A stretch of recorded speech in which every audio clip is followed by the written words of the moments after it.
Hi guys, si Mama ulit yung patient natin today. Gagawin natin siyang 8 years old today. Ang gagawin natin, KBK Linisna. Linisna is a Juvelo na on steroids, no? Sobrang intense Juvelo. It has more poly-D-L-lactic acid, hyaluronic acid, then meron siya. Ang primary effect niya, volumization. So gusto natin ma-fill in yung mga lubog na sa face ni Mama. Later, I'll show you. Gusto rin natin yung hydration and yung plump effect and brightening effect ng hyaluronic acid ni Linisna.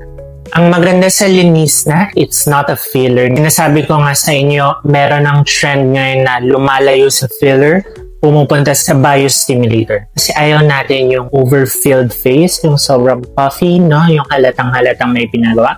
Linisna will stimulate the collagen over the next 3 months for a gradual but significant look.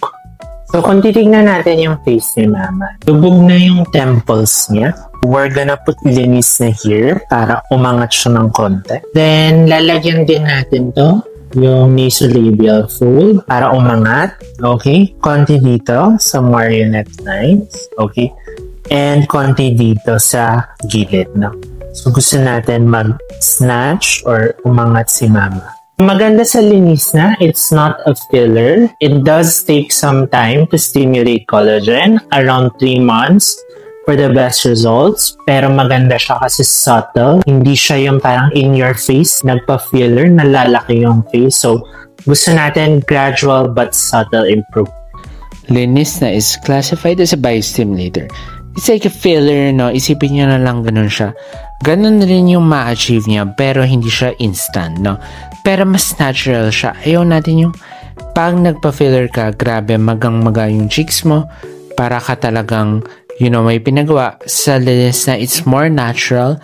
Aangat lahat sa temples, sa cheeks, and sa marionette line. Basta isipin nyo, it's not a filler, but like Juvelo on steroids. See you sa clinic.